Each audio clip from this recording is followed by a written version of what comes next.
All right. Yeah, there we go. Now we're live. All right. All you freedom loving boys and girls, whomever you are, wherever you are in this glorious blue marble of a planet called Earth. Mark, Centerline Systems. All right. We're doing another live starting off the week. We've got a guest coming on here in a little bit. And as always, I'll just kill just a little bit of time just to give some people an opportunity to join the live.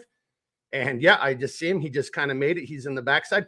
Hey, first thing, he's showing some stuff off. I can see it right now.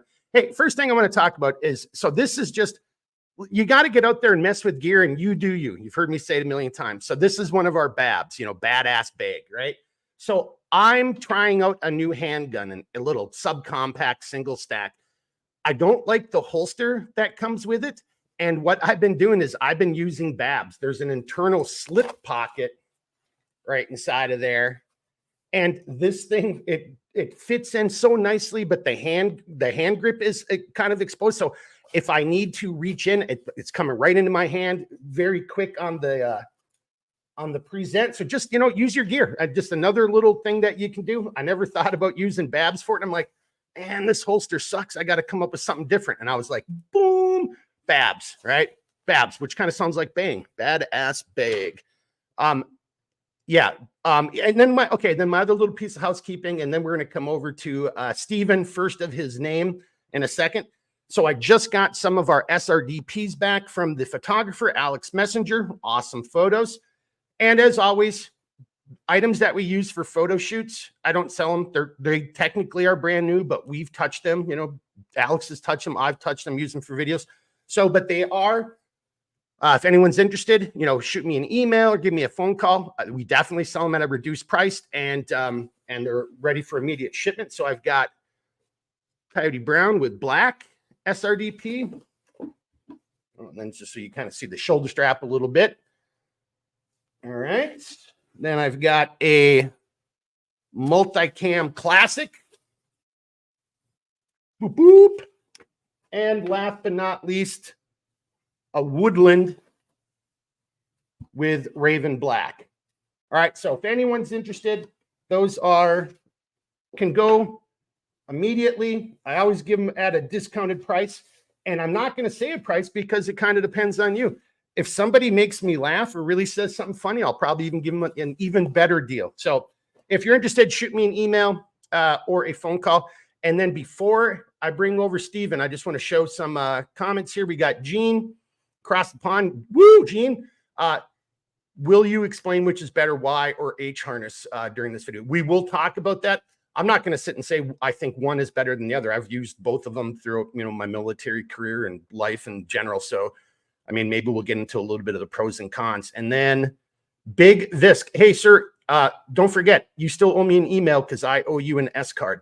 But Big Visk, I carry the important stuff either in pockets or I'm assuming that's supposed to be belt when in the woods. Exactly. And that's going to be the point of what we're talking about today is your mission critical stuff. I couldn't agree with you more. You got to have that stuff on your person, right? It's got to be foolproof. And well, we'll go into a little bit because that goes into Gene's question too for the H harness and Y harness. Then we got Al.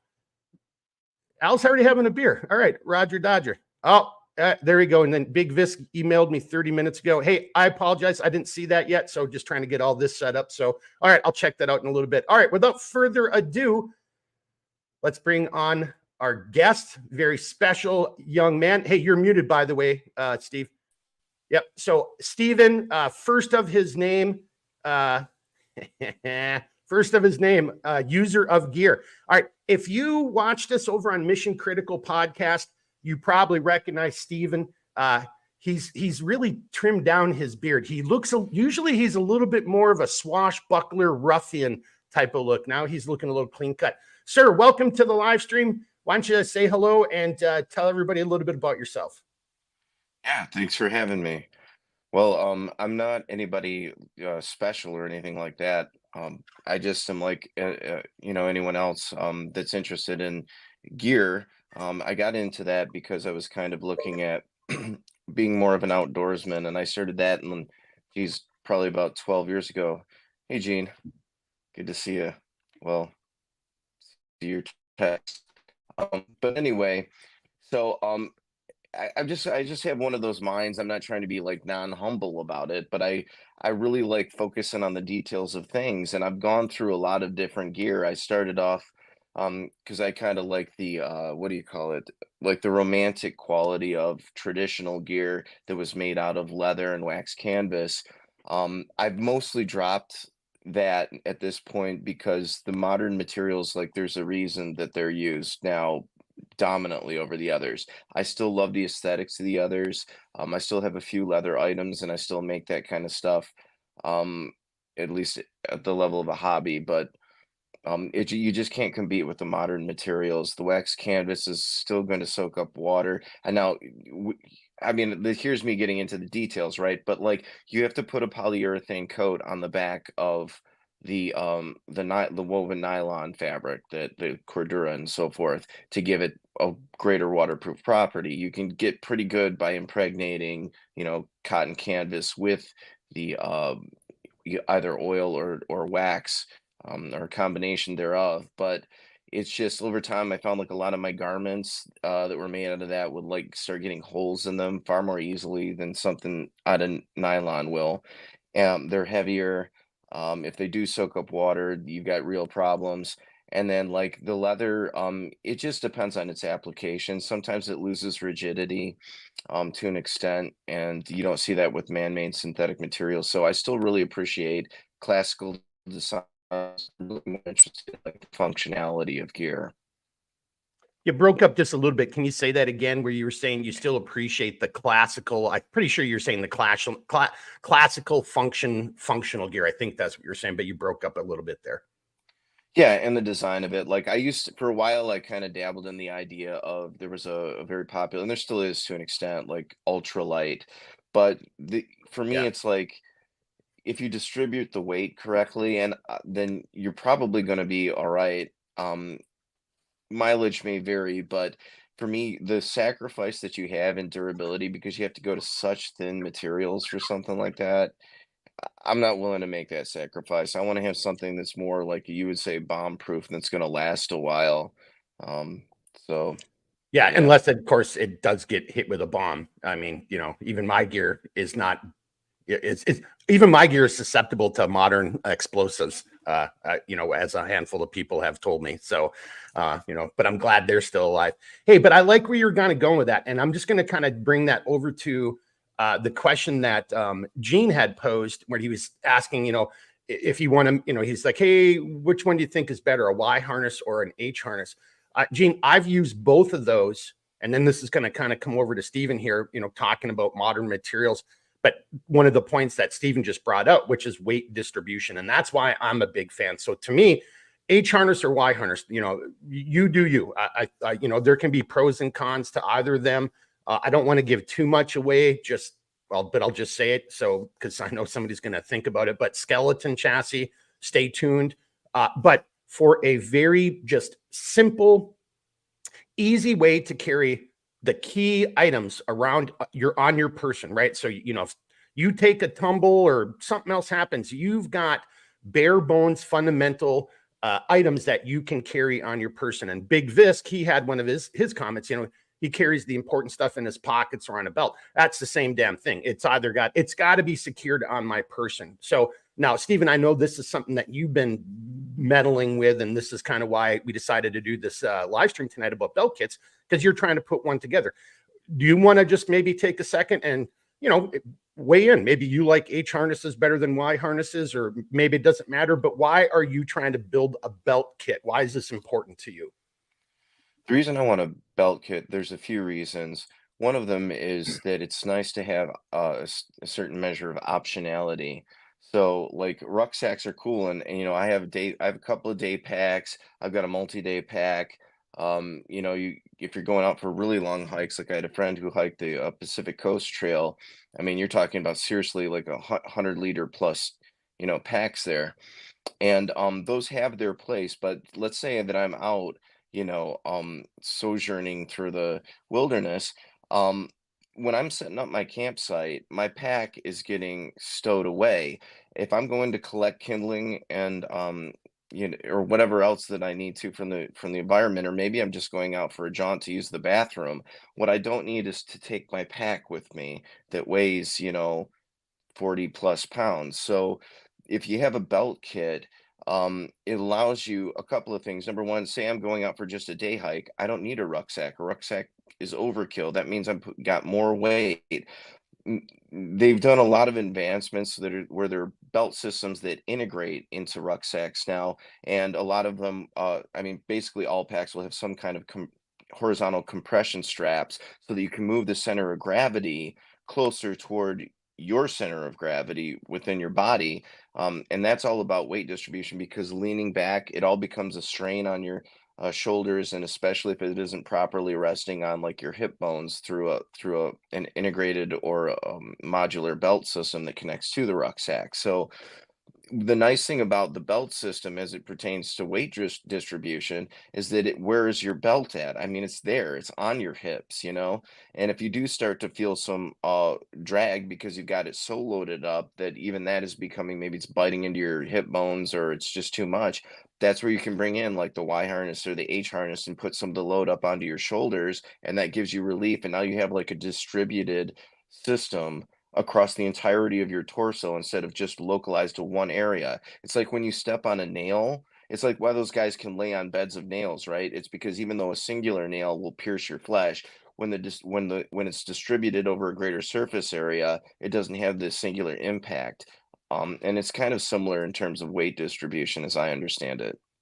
Well, you've just got just a canteen full, just a regular quart canteen. That's 2 pounds, right? So to your point, and so again, I joined the military when I was 17. So, I really wasn't using any type of, even though I was as a kid growing up, I mean, was doing tons of hunting, but it was kind of what you just said. You really weren't ever carrying a rucksack because you were just, going for a 5 miles out into the woods and coming back home, or walking from, point A to, my house to a friend's house or to a relative's house through the woods.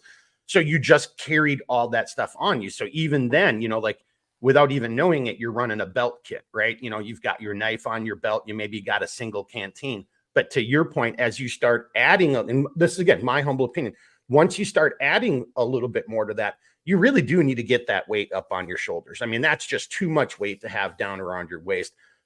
Now, and then that's going to beg a question then right there too. There's a lot of battle belts that you see out there, like trying to be all tactical and all that kind of stuff. And hey, that's fine, right? That to me, if that's your application, if you're using it and it's and again, in a very truly tactical type of environment, yeah, that's probably something that you're going to want to roll with. But you also got your plate carrier. And then, so just kind of bring this back over to you, Stephen, is like, so, again, from day one, the military, call it whatever you want, dew gear, your LBE, and then even the load bearing vest at a point in time, it still worked on that same principle. So you could have a bunch of weight around your waist.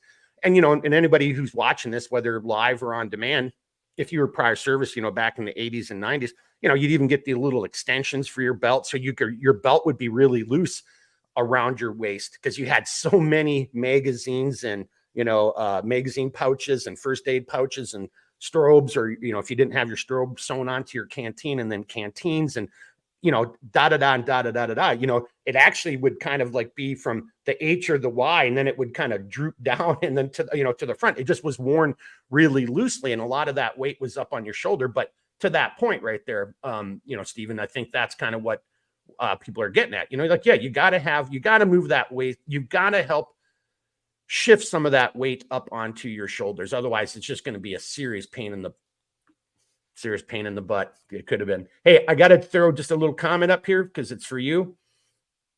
Learn me something says Blackbeard without the beard. Happy to see you again. I know. Can we call him Blackbeard when he doesn't have a beard? The beard will return. Okay, the beard will return. All right. Otherwise, Yes. you're just Black Scruffy Face, or something like that. I don't know. I don't know if you can get the full Blackbeard title. And then we got John Williams. John, nice to see you here on the live stream. And military butt pack and mop gear bag serve me. Yeah, that's exactly it right there. And butt packs and, so then, to Al, or correction, not Al, but to Gene, your original question, if you're running that butt pack or a type of butt pack, that's where I personally would want to have an H harness, because then you can secure both of the outer edges of your butt pack and just help prevent it from, smashing and flopping around quite as much. But, but you can still just do that same thing with a Y harness. That was weird. Yeah. What's going on?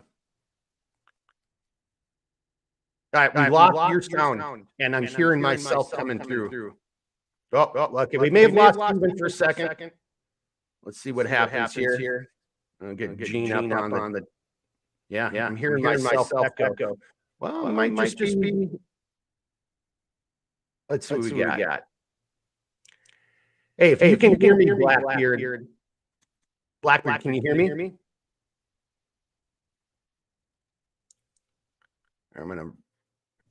Can you hear me? Yeah, now we're good. Now we're back. Yeah, that was awesome. Yep. Yeah, big. Yeah. So here you got everybody saying echo, echo, echo. Yeah, just to let you know that I was just about to kick you out and then have you come back in, but we were kind of just talking about that. You got to have that to dissipate, and help share some of that weight and get it off your waistline and get it up onto your shoulders. Now, and well, here, I'll stop right there. Now you're back. I know you've got a couple comments and then we'll go forward from that. Well, I think there's a couple other things to consider too. Like, let's say that you are running a rucksack and you have your belt system together. The belt system, like you were alluding to earlier, it allows you to have like the stuff where I don't want to be caught dead, ideally, out in a natural environment without certain items. Like, I want to have my compass, I want to have my fire kit, I want to have my knife. If I don't have at least those, life is going potentially could be very, very, very challenging.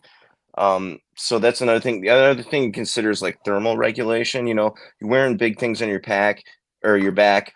I have a chest pack too, and I like it, but it gets hot, and you got to be concerned about the environment. If you're in like a really hot, humid environment, like in the during the Vietnam War, they had butt packs, and that leaves a lot of this to radiate the heat, which is kind of nice. It also changes your profile if you're going for like if you're more concerned about something like that, like how big your visual silhouette is moving through, wherever, that may not be as big a concern. Well, but just on that point, I mean, it just kind of ties into it. You got everybody wearing plate carriers and, you start stacking up all your John Wayne gear on there. And man, sometimes just even getting out of your vehicle and stuff was kind of problematic, or going through the doorway, just a lot of extra gear. And look, in that type of application, you can make an argument, both positive and negative for plate carriers. There's a point to it, but I kind of want to throw this out too. I know we've got some old school veterans in here too. But kind of going into like the having a belt rig with a Y harness or, an H harness, back in the day when I was in light infantry, you really weren't rolling with more than 40 pounds of gear. Like that's where you were still effective, right? You were still lithe and agile. So, I'm up, he sees me, I'm down. You still did 3 to 5 second rushes, hid behind trees. Plate carriers can be very heavy. I won't even get into some of those stories about watching people try to go up and down mountains, in foreign countries, not really acclimated. And then to your point, they've got 100 pounds of gear in a rucksack and then 60 pounds of gear on their person with their weapon and their fighting load and all that. So that's just a lot of excess weight. Again, that's a completely different type of scenario. But to your point, Stephen, yeah, you're rolling out there and you're having a fun time. You don't need to carry the kitchen sink with you. If you know what you're doing and you're confident in your skills and you've got the right tools on you. And then Big Viscid even said this earlier. Hey, if it's mission critical, it's on his person. It's in his pockets or it's on his belt kit. So you want to take that for a little bit. Another thing to think about is like ease of access. So like if you have, even if it's you're just like a day pack, a lot of packs now will have snaps where you can just snap it so that the shoulder straps come free, but you still have to move it out in front of you and down in order to access what you have in your pack. On a belt system, that's not usually the case. Granted, it doesn't have the volume that you're going to get in a pack, but again, it's like, I have like a butt pack that sits in my lumbar region for one of my belt systems, and I can reach back there and pull things out without having to take it off, and that's kind of convenient. Well, it definitely is. And then that just gives you the greater, you get to enjoy things more. you're not having to stop and then your buddy's there, because that's another fun one, is where you're stopping and not taking any of the ruck off, and your buddy's, trying to go through it, while it's on your back, and inevitably you're getting, yanked and pushed and pulled, and and then when you're out in the woods, that if that results in a fall, a broken leg, or an injury of some type, that could be serious. So either taking the time to take it off and access it safely, or having your buddy do it, or hey, just have it where it's all right there on your person, and you're just, and even the things that you might want, like, you can still, with my system, you can still take shelter, sleeping gear, make an old style roll, and then have that up over your shoulder, on your shoulders, on the top of your back. So there's lots of different options that you can do with that. Matter of fact, let me just do this real quickly. You don't have your kit with you, do you? Yeah, I do. Well, okay. Yeah. Yeah. So I'm just going to show mine off here. So this is mine. So this isn't going to quite work, but I mean, just a couple things I want to point out. So on the Y harness, I'm running padded strap wraps, because all of that space inside of the padded strap wrap, I can put all of my cordage in there. So back to what Blackbeard was saying, hey, I may not need it. I'm just going out and I'm just grouse hunting, but wouldn't it be better to know you've got a bunch of cordage in here in case you had to take your tarp or something and make a shelter out of it? So there's your ridge line, there's all kinds of stuff. So I don't ever want to be without it. And and then I've got a Lagome knife over on the side. I actually kind of really like that, and a little fire starter. So, this kind of takes, having that secured like that frees up room on my belt, my waistline, but it does kind of, what's in that padded strap wrap isn't going to be as readily accessible, because, back to the point, I would have to take this off then to open that up. So, you just got to think it through, and everybody's a little bit different. I've got this actually mounted up here because I've got a little single point on my crossbow, and now I can just plug that right up in here. And then now my crossbow, it's in my hands, but if I need to, I can drop my crossbow and it's still secured in my person.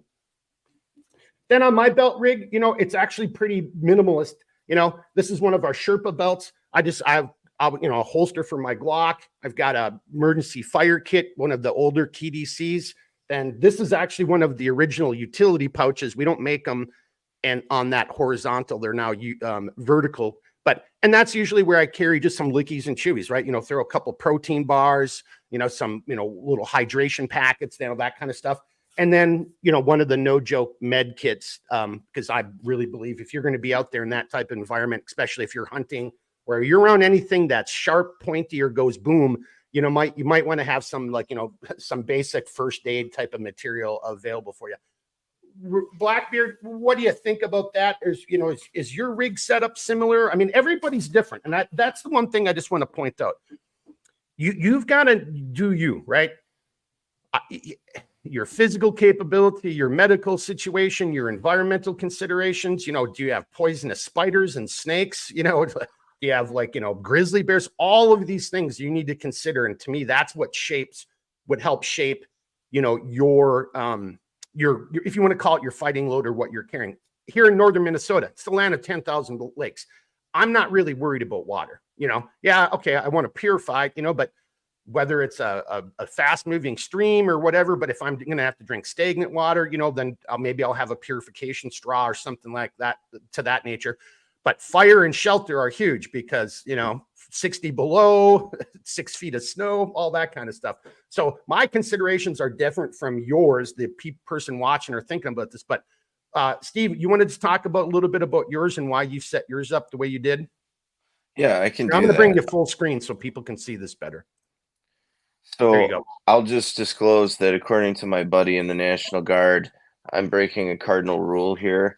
And that is that I have two spots on my belt, which is precious real estate. Let me see if I can flip my camera around here. Maybe I can. I'll just bring it out in front of my face. For water bottles for hydration. And that's mostly because I'm using this on hikes. If I know that I'm going out into back country alone, and doing like serious rustic camping, what's on this, it's modular. I'm going to change it. One thing I probably always keep on here is I have this little, this is my, well, it's hard to show it there. This here is for my pocket boy. Now I usually take out the gom boy because it's not that much heavier and you get a much longer blade, but you can open this up and then you got this little guy is always with you. If you don't have one of these, I highly recommend. I would go if you have to get only one. The Gomboy, there is the like the mid range. That's a good choice. But it's always good to have like a tool like this, just because. And it's not that I'm opposed to hatchets. I have hatchets, but I mean the ease of that is you can still split wood with it if you know the right technique. Um, it's much safer. It's much safer to take that.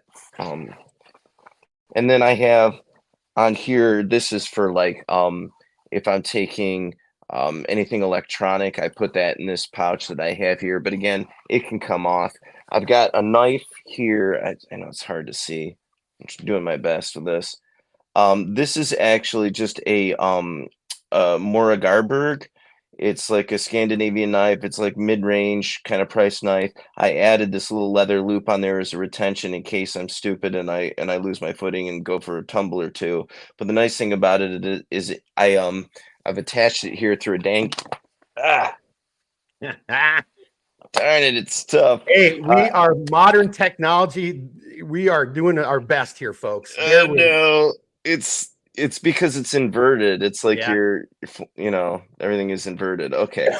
So I have it on a dangler system attached through one of the loops on the Sherpa. So I don't know if you can see that there. Yeah, now we can see it. Yep. Yep. So, and that should be turned the other way. Normally it is turned the other direction. Gosh, man. So there we go. Okay. So yeah, so I have the water bottle containers. Then I have a pouch here where I would keep my medical stuff. Nothing wrong with Mark's. I just happen to have this prior to purchasing his, and I keep that his on my main ruck stack. Now the nice thing about the Sherpa too, I don't know if you can. Maybe I can see.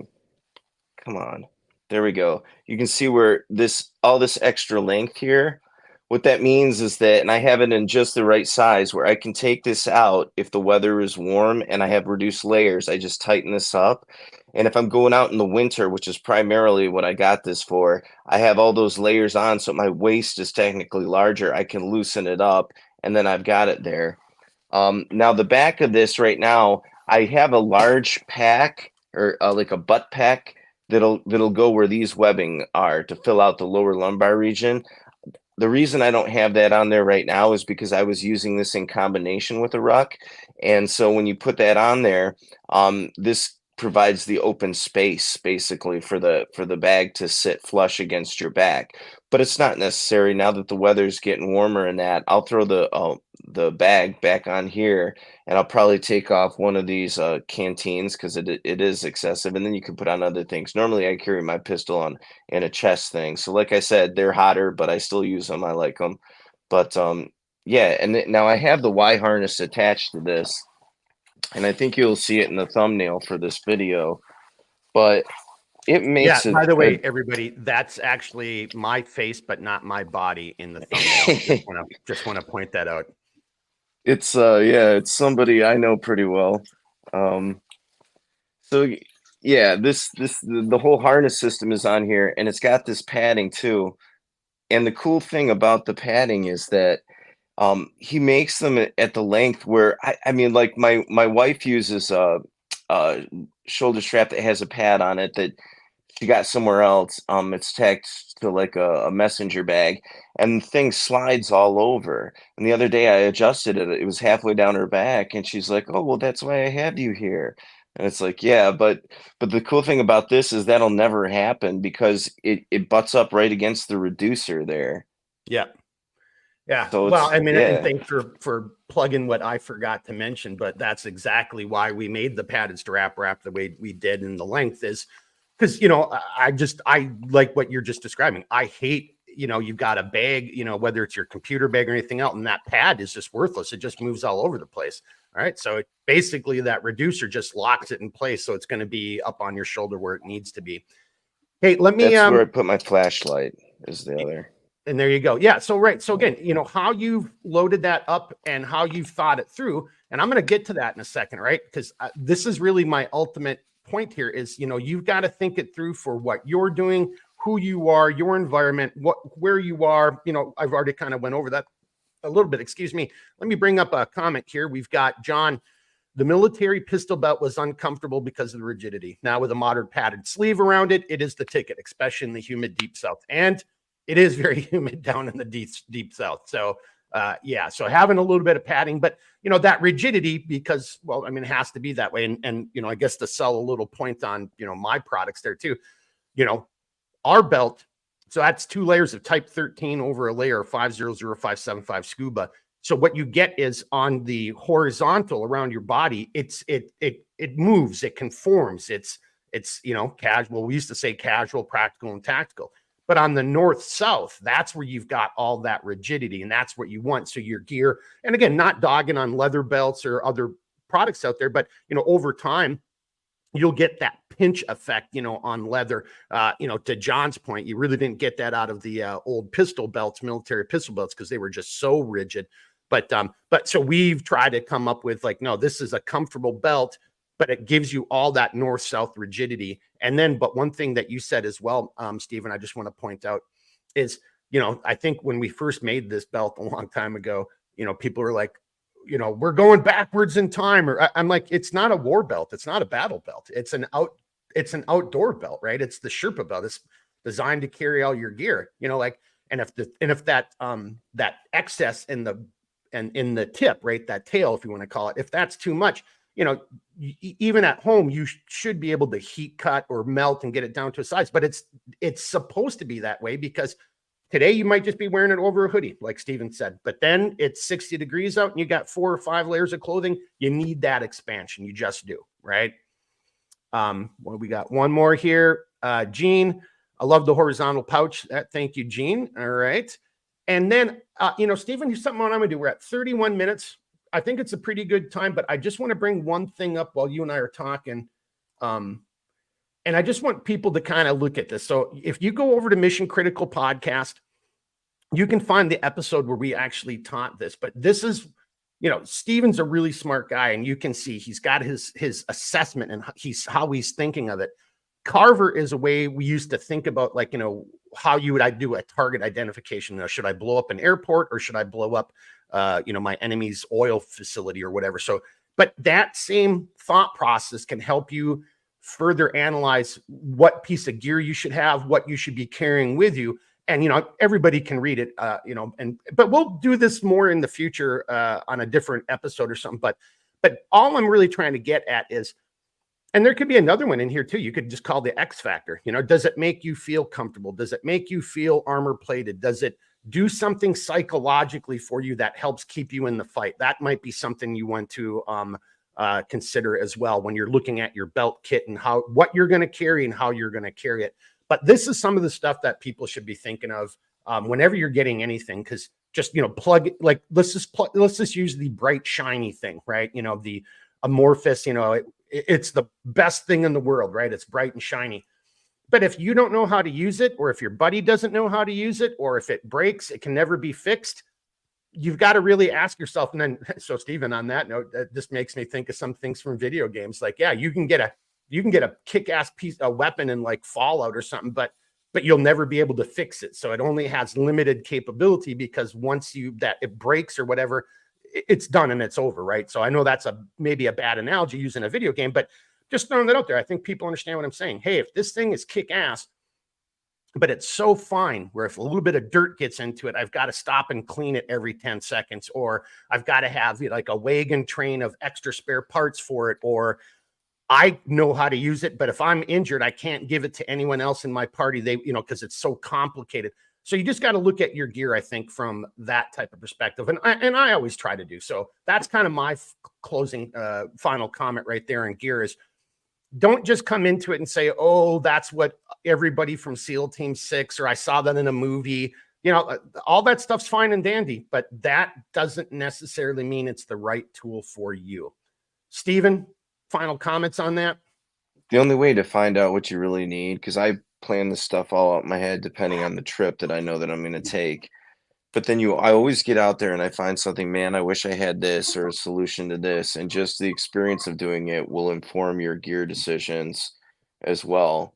And in terms of like what you're talking about stuff breaking down, there's a few issues with that. One of them is that the greater the complexity of any given item, the more numerous the potential points of failure. And so, you know, what is a knife? A knife is a double-edged wedge. That's all it is, you know? But I mean, think about the utility of something as simple as that.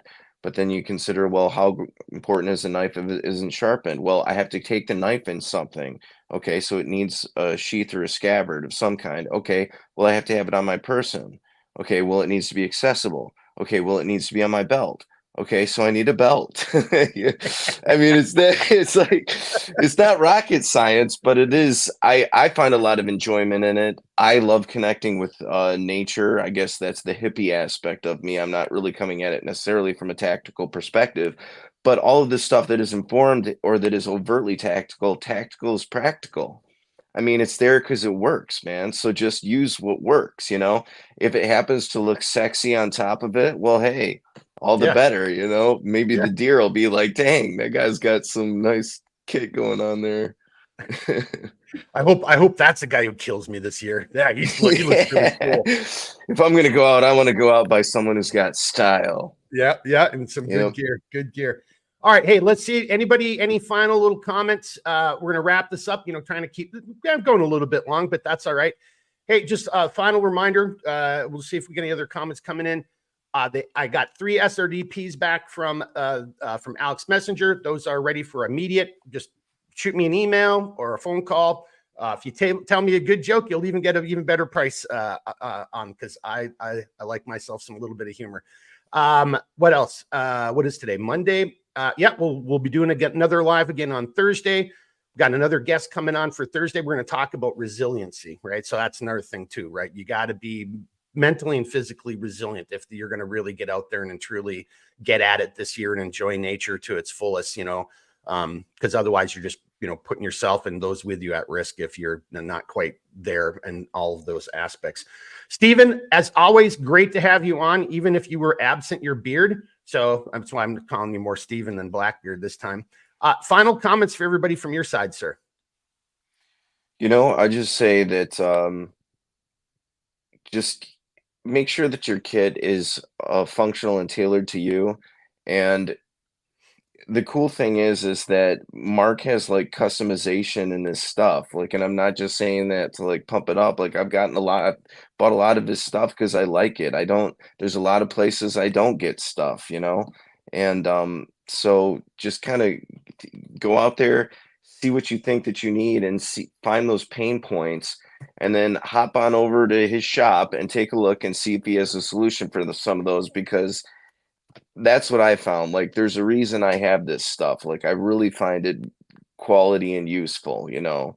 Like, I genuinely do. And that's why I've bought several items, you know, and you kind of get what you pay for, you know. There's some things like if I got like work gloves or something, you know, there are people that sell American made gloves, and I love American made, don't get me wrong. Like, I come from an area which I don't need to get into, but it's all about that kind of stuff, or at least it was in the past. Um but you know, with that, it's like they'll sell gloves that are cost like $100 or something for work Yeah. gloves. It's like, I don't think so. But you know, but for something else that's going to last time and that you may have to rely on for your life, like I'm trying to prevent like raw hands and and like metal shavings with my work gloves. I'm not really worried about, am I gonna like be able to survive today? You know, that warrants, in my opinion, that's one of the reasons I do it, a serious investment in quality items. And that's why I've bought the CLS gear. Well, you know, whether it's my gear, like I'm just thinking, like my time when I was a cool guy, I would easily drop $300 to $500 on a pair of boots, and and maybe I only got 2 trips out of them. People be like, "Wow, dude, yeah," but it was worth every bit of it. And to your point, I could not afford to have, you know, bad boots, you know, with that type of terrain, you know, going up and down. You got to have good gear. And if you're like, hey, I just did 2 trips and those boots are shot, but damn, my feet, you know, that I needed that was worth the money. So, you know, it just is, you know, it just kind of is, you know, whatever you're kind of looking at. So, hey, I got a couple last comments here and then we're going to kick it out. But I do definitely appreciate you coming on. We've got, how you doing, Mark? Loving my CLS gear, bud. Thank you very much, Isabel. And we've got Gene from across the pond. Thank you both. More information for me to digest. Exactly, Gene. That's what it's all about, you know, and don't be afraid of, you know, we don't know what we don't know, plain and simple. And I'm 50 some years old and there's a shit ton of stuff I still don't know. So you got to be open-minded. And then got to end it on this one from Mick, also across the pond. To belt kit or not to belt kit? That is the question. Well done, sir. Well done. Hey, we're going to wrap it up there on that note right there. If you guys got questions, you know, reach out anytime. I'll do the best I can to help you out. Unfortunately, but not for the person who just called me because I'm in the middle of a live stream. So I will call. If you're watching, I'll call you once we're done with the live stream, sir, whoever just rang me up. But, you know, reach out anytime. I'll do the best I can to help you out. You know, and as always, you know, keep thinking, keep moving, never quit. All right, everybody, be good. We'll see you on Thursday.